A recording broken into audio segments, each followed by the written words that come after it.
में आपको पढ़ना है प्रॉपर्टी ऑफ डिटरमिनेंट यानी सारणिक के गुण। तो सबसे पहला यहाँ देखते हैं, हेडिंग लिख लेते हैं, प्रॉपर्टी ऑफ डिटरमिनेंट, सारणिक के गुण। तो सारणिक के गुण में है कि यदि हम लोग सारणिक के सभी रो को संगत कॉलम में बदल दें या कॉलम को लेकर के रो में बदल दें, उसके मान में कोई फर्क नहीं पड़ता है। जैसे हम लोग मैट्रिक्स में देखे थे ट्रांसपोज, ऐसे डिटरमिनेंट में ट्रांसपोज शब्द का इस्तेमाल करना गलत है।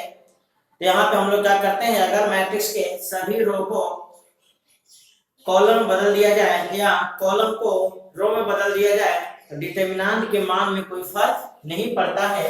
लिख लीजिए, if all rows and column of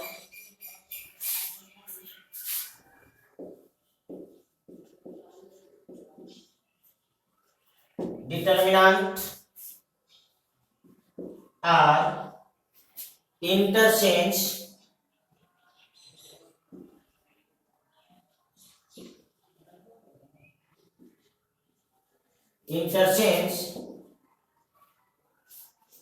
into corresponding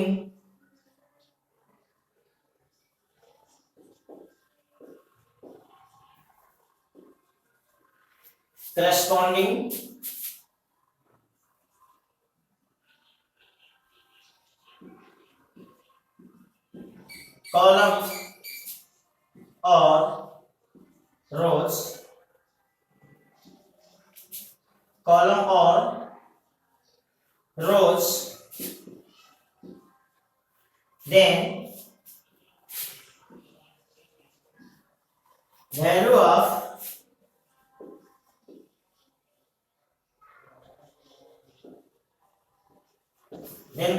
determinant does not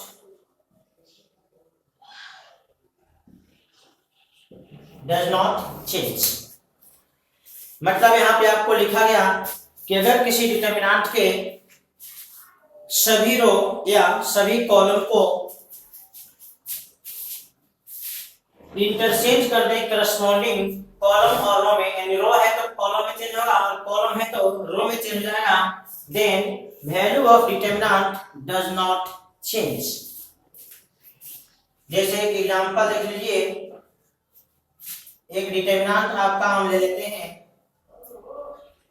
2, 4, 5 और 6। आप यहां से कैलकुलेट करिए ए का डिटरमिनेंट कितना होगा। ए के डिटरमिनेंट का सिंबल है, इसको हम लोग पढ़ते हैं वैल्यू ऑफ डिटरमिनेंट ए। तो ए का डिटरमिनेंट कितना होगा, 1 गुणा करके घटाइए तो 12 माइनस 20 यानी माइनस। अब आपको यहाँ कंसेप्ट क्या दिया गया कि सभी रो को कॉलम बदल दीजिए, चाहे कॉलम को रो में बदल दीजिए। आप देखिए पहला रो है, आप इसको पहले C1 में, अब R2 को बदल दीजिए C2 में और इसका एक अलग डिटरमिनेंट का नाम दे दीजिए। आप गौर से देखिए इस डिटरमिनेंट का वैल्यू कितना आता है, 6 गुना 12, यहाँ भी माइनस 20 यानी माइनस। हम लोग क्या देखे हैं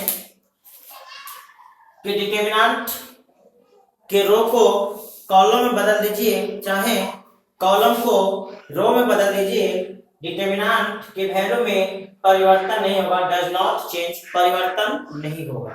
इसको आप नोट कर लीजिए, ये आपका पहला प्रॉपर्टी है। If any two rows or column of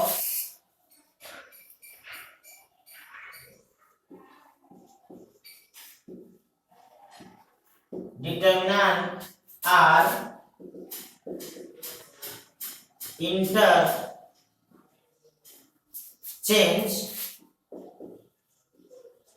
then value of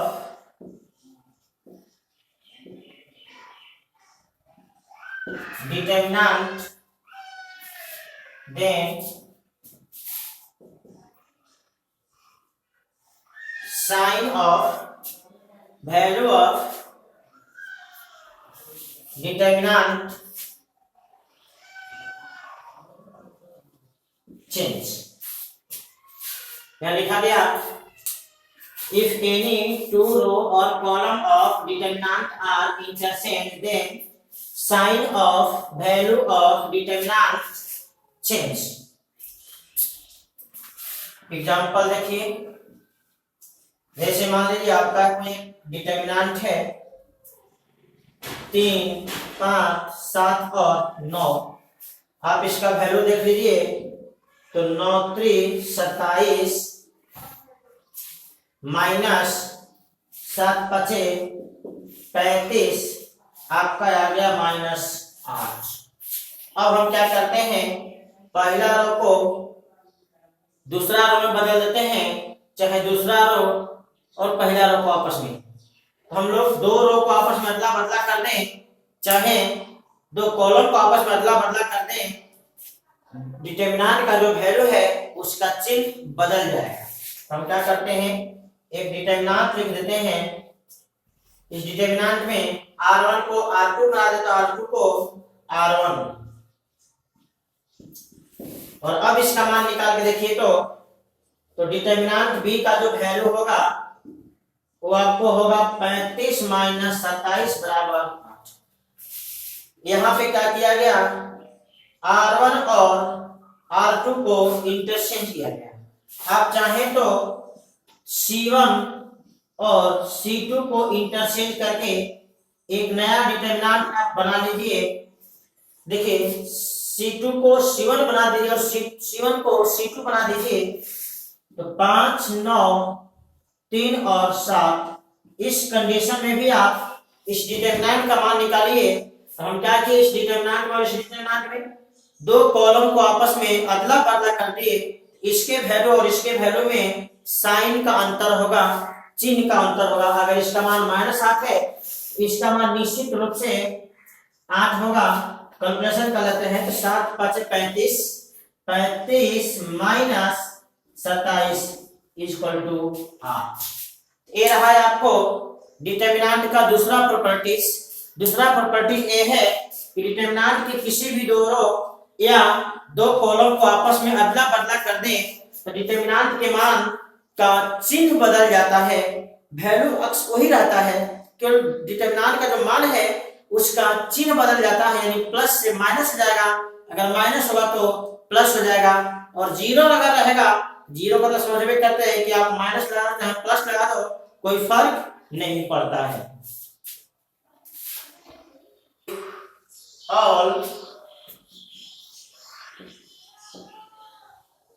elements of any row या column of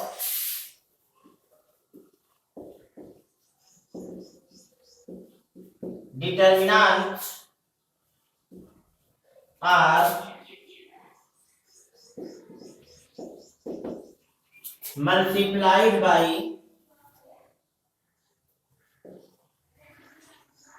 real number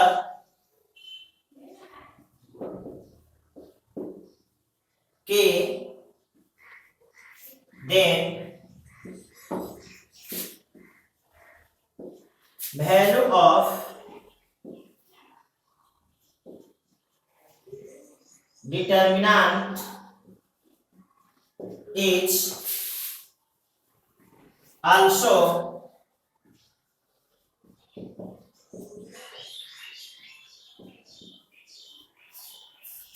multiplied by same real number कि इस प्रॉपर्टी को आप समझ लीजिए क्या लिखा गया है कि यदि किसी डिटर्मिनेंट के सभी सदस्य, यदि किसी डिटर्मिनेंट के किसी एक रो या किसी एक कॉलम के सभी सदस्यों को अगर एक वास्तविक संख्या से गुणा करते हैं तो डिटर्मिनेंट का मान भी उसी वास्तविक संख्या से गुणा हो जाता है। जैसे एग्जांपल्स हम लोग देखेंगे तो बातें ज्यादा स्पष्ट होगी।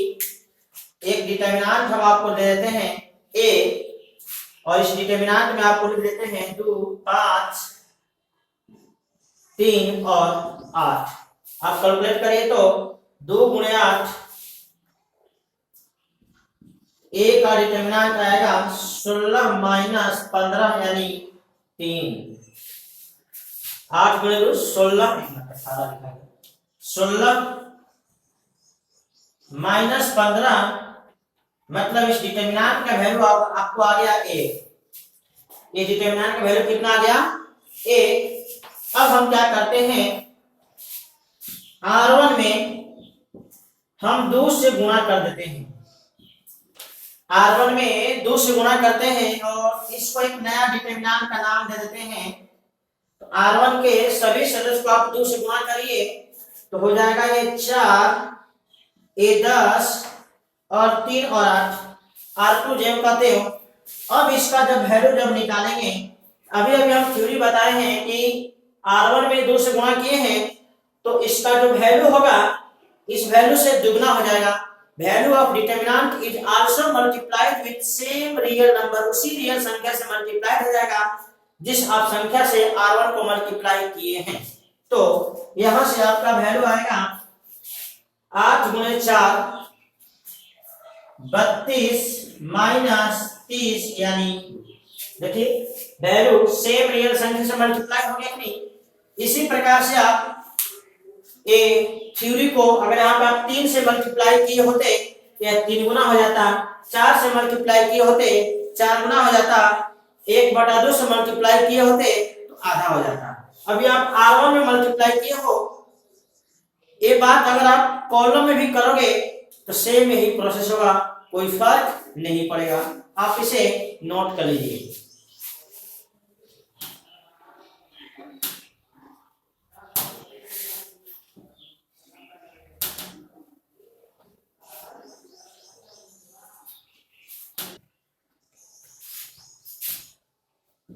If all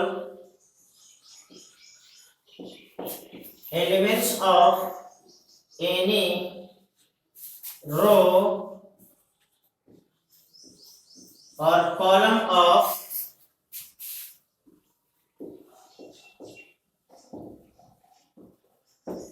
determinant are added to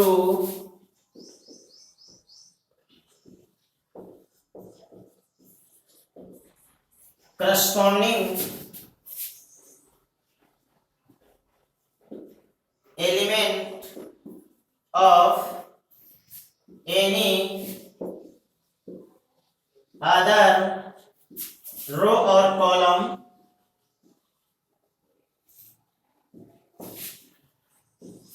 of determinant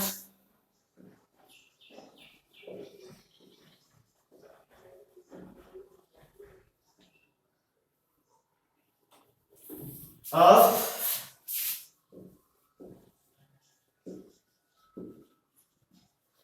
determinant after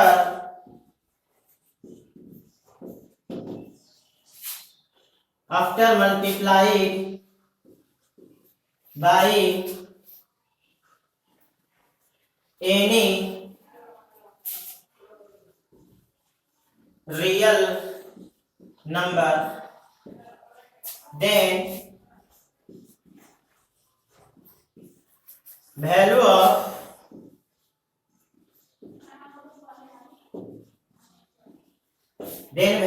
determinant remain same। देखिए इसमें आप समझ लीजिए क्या लिखा गया है। If all elements of any row और column of determinant are added to corresponding element of any other row or column of determinant after multiplied by any real number, then value of determinant remain same। मतलब आप determinant की किसी एक रो के सभी सदस्यों को गुणा करके आप डिटर्मिनेंट के किसी दूसरे रो के संगत सदस्यों में जोड़ दीजिए तो डिटर्मिनेंट के मान में कोई प्रभाव नहीं पड़ता है। ये आपको डिटर्मिनेंट का प्रॉपर्टी है। हम इसके एग्जांपल देख लेते हैं। जैसे आपको एग्जांपल में लिखा गया एक डिटर्मिनेंट ए है, लिखा गया यहाँ पे 5, 7, 9 और 6। आप इसका कैलकुलेशन करके देखिए तो 6 और 5 का गुणा 30, ए का डिटर्मिनेंट आएगा 30 माइनस 9 और 7 का गुणा 63। आप 30 में 63 घटा दीजिए तो -33।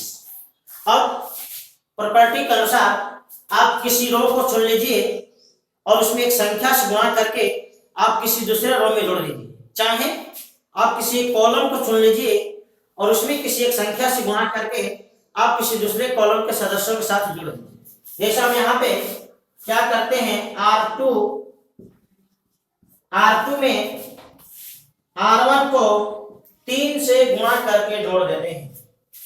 R1 को 3 से गुणा करके R2 में जोड़ देते हैं और देखते हैं इसका वैल्यू कैसा आता है।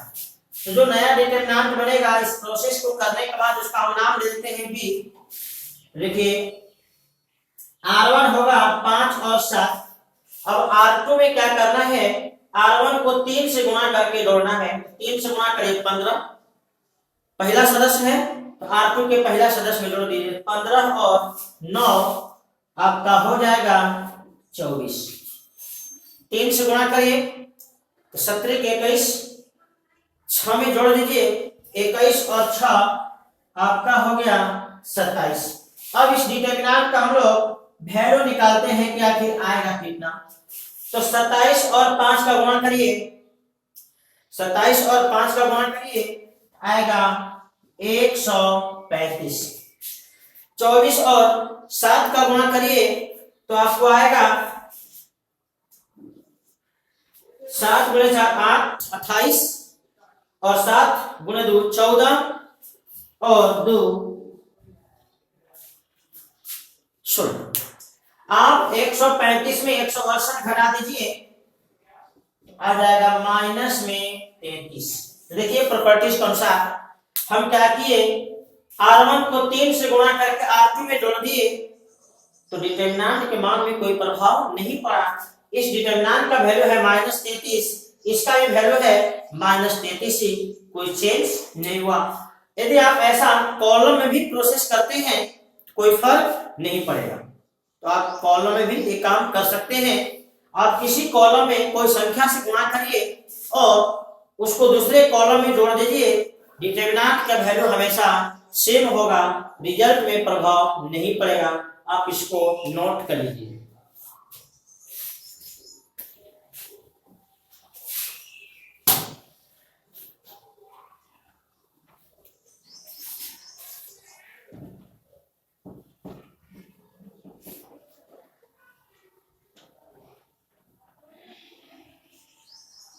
If all elements of any row or column of determinant are expressed as the sum of two or more terms, then determinant can be also expressed as the sum of two or more determinant। मतलब अगर determinant का कोई भी एक रो या कोई भी एक कॉलम दो पदों का जोड़ है या तीन पदों का जोड़ है या चार पदों का जोड़ है तो डिटरमिनेंट को भी हम लोग दो डिटरमिनेंट का जोड़ या तीन डिटरमिनेंट का जोड़ या चार डिटरमिनेंट के जोड़ के रूप में लिख सकते हैं। जैसे एग्जांपल यहाँ पे देख लीजिए,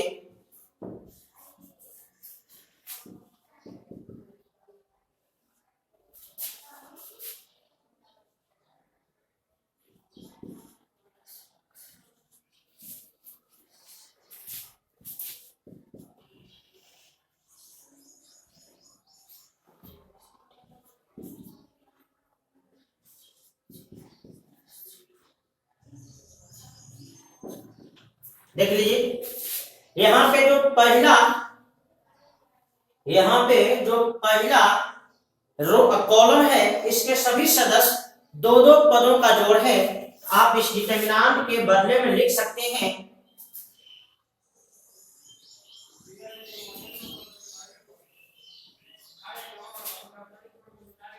ए B C D E F G H I, इधर आप बी ई एच और इधर हो गया एक्स वाई और जेड। यहां पे क्या लिया गया, पहला कॉलम के सभी पद दो दो पद में है, इसलिए पहला कॉलम ये दोनों पद आपस में दोनों डिटरमिनेंट में अलग अलग हो गए। बाकी C2 और C3 दोनों डिटरमिनेंट में आपका सेम है। तो यहाँ पे क्या किया गया, पहला कॉलम के सदस्यों को दो भागों में बांट दिया गया और यह दो डिटरमिनेंट हो गया। बाकी कॉलम के सदस्य देखिए दोनों में आपका सेम है। तो आप इस प्रकार से रूल अप्लाई कर सकते हैं, कोई फर्क नहीं पड़ेगा। अब जैसे अभी कॉलम में है, अगर ये बात रो में भी होता तो भी उसको हम लोग बांट सकते थे। इसको आप नोट कर लीजिए, ये है आपका पांचवा प्रॉपर्टीज।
देखिए छठा प्रॉपर्टीज में क्या है, इफ एनी टू रो और columns of determinant are identical then value of determinant will be 0। मतलब डिटरमिनेंट का कोई भी दो रो या कोई भी दो कॉलम अगर एक जैसा हो जाए, एक जैसा मतलब उसमें कोई फर्क ना हो, तो वैसे डिटरमिनेंट का वैल्यू आपका 0 होगा। जैसे यहाँ पे एग्जाम्पल में हम देख लेते हैं, एक आपका डिटरमिनेंट है 2 3, इधर भी 2 और 3।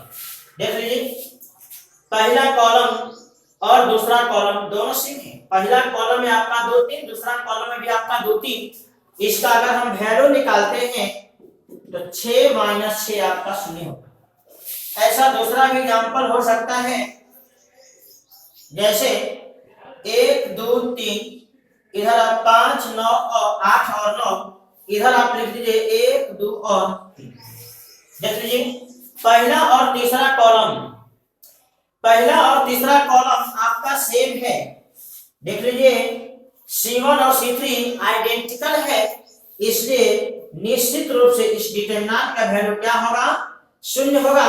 डिटरमिनेंट का वैल्यू आपको कैलकुलेट करने का तरीका बताए हैं, आप कैलकुलेट करके देखिए, अगर 0 नहीं होता है तो आप कहिएगा। डिटरमिनेंट का एक प्रॉपर्टीज है कि डिटरमिनेंट का कोई भी दो रो या दो कॉलम अगर एक जैसा हो जाए तो उसका वैल्यू 0 होगा। नोट कर लीजिए इसको, ये डिटरमिनेंट का छठा प्रॉपर्टीज है।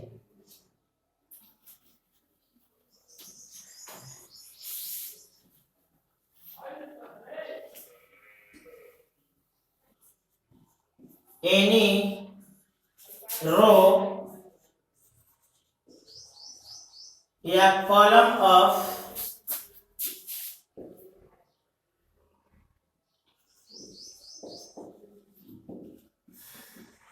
Determinant are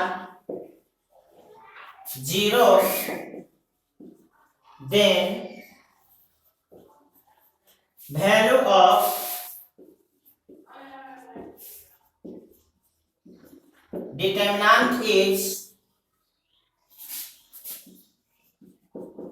also zero.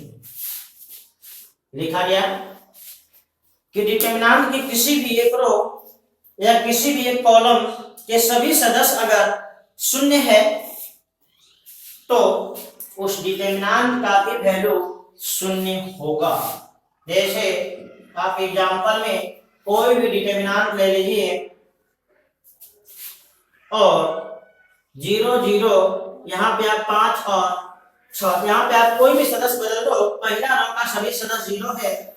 जब इसका आप कैलकुलेशन करोगे तो 100% शून्य होगा। आप देखिए 0 गुणे 6 0 गुणे 5 सब 0 हो जाएगा।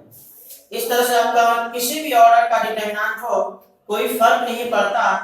जैसे मान लीजिए कि हम पहला कॉलम के सभी सदस्यों को शून्य कर दीजिए, बाकी 10 कॉलम में अपना कोई भी वैल्यू बदलते जाओ, रिजल्ट हमेशा शून्य ही होगा। 5 6 9 10 20 और 30। आप इसका जब कैलकुलेशन करोगे डिटरमिनेंट का तो निश्चित रूप से शून्य होगा। ये आपका डिटरमिनेंट का 7वां प्रॉपर्टी है।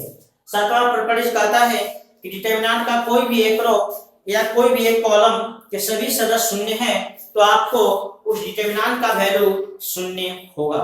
नोट कर लीजिए।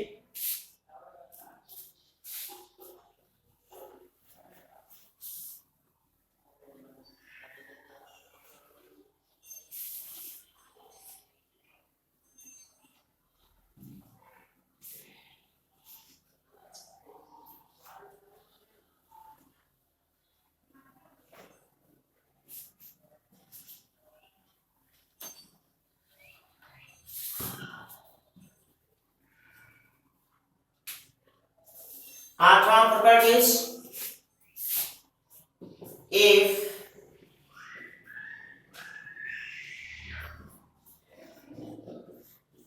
ratio of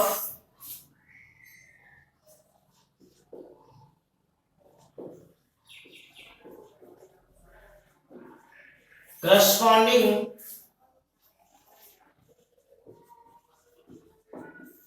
element of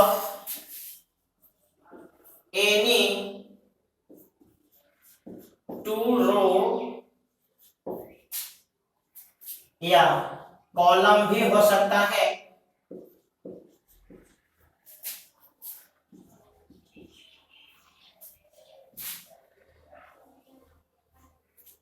of determinant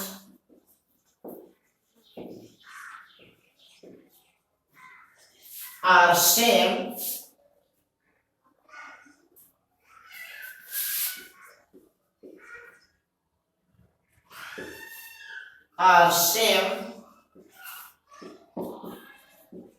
then value of determinant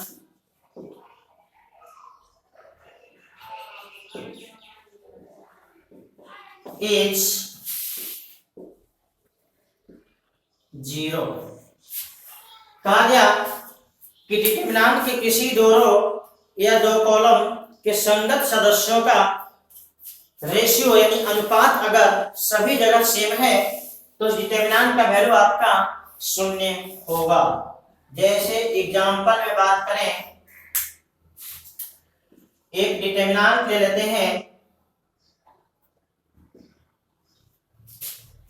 2 4 6, इधर आप 15 18 40 और इधर आप लिख दीजिए 1 2 और 3। आप गौर से देखिए R1 और R3 के सदस्यों का जो अनुपात हो सेम है। आप 2 में 1 का भागा दीजिए 2 आएगा, 4 में 2 का भागा दीजिए 2 आएगा, 6 में 3 का भागा दीजिए 2 आएगा। तो हम क्या देखें कि R1 और R3 के सदस्यों का जो अनुपात है वो बराबर है, इसलिए इस डिटरमिनेंट का वैल्यू शून्य होगा यदि हम कैलकुलेशन करते हैं तो प्रॉपर्टी अगर याद रहेगा तो हम बिना कैलकुलेशन किए हुए इसका वैल्यू 0 बैठा देंगे, क्योंकि ये 100% आपका 0 होगा। आप इसको जांच करके देखिए, कोई दिक्कत नहीं है, ठीक है, आपको इसका वैल्यू शून्य होगा। तो जब हम कभी डिटरमिनेंट का कैलकुलेशन करेंगे और जब कभी ऐसा कंडीशन दिखाई देगा तो हम कैलकुलेशन करने में अपना समय गंवाएंगे नहीं, सीधे इस डिटरमिनेंट का वैल्यू लिख देंगे 0। इस डिटरमिनेंट का वैल्यू आप कैलकुलेट करके देख लीजिए 100% शून्य होगा, कोई इसमें डाउट की बात नहीं है। आप इसको आराम से सवाल बनाते समय यूज कर सकते हैं। नोट कर लीजिए, प्रॉपर्टी यही है कि डिटरमिनेंट के किसी भी दो रो या दो कॉलम के सदस्यों का अनुपात अगर एक समान हो तो उस डिटरमिनेंट का वैल्यू 0 होता है। नोट कर लीजिए इसको।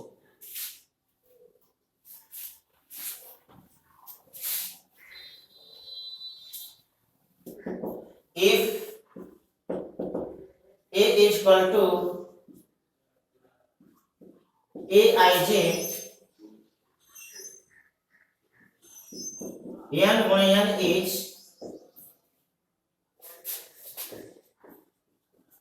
a square matrix, then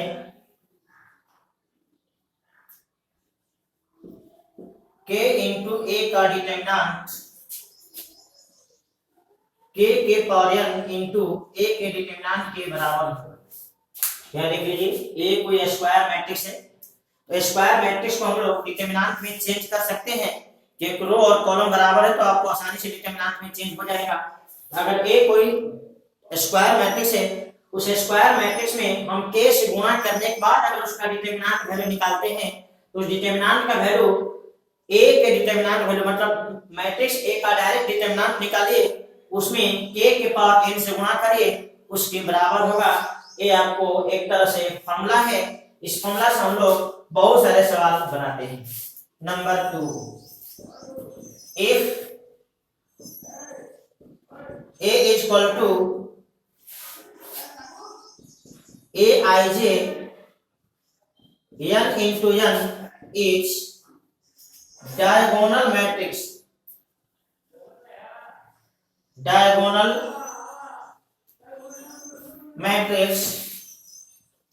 then determinant value is equal to a11 into 22 into 33 into dot dot n। मतलब डायगोनल एलिमेंट को आप मल्टीप्लाई कर दीजिए, वही इस डिटरमिनेंट का वैल्यू होगा। नंबर 3, तीसरा note, if a and b both are a square matrix of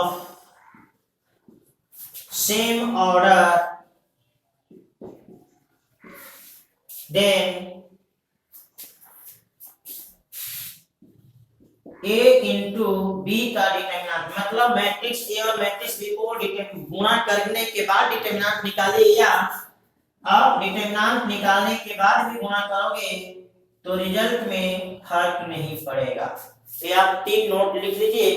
यहां तक रहा है आपको एनसीईआरटी के अनुसार 3.2 का थ्योरी। अब इसके बाद हम लोग एक्सरसाइज बनाएंगे, तो सवाल आपका आसानी से बन जाएगा। सवाल आप बनाइए, अगर कोई परेशानी हो इस चैनल के माध्यम से आप हमें कमेंट करें और उसका जवाब आप पा जाएंगे। ठीक, नोट कर लीजिए।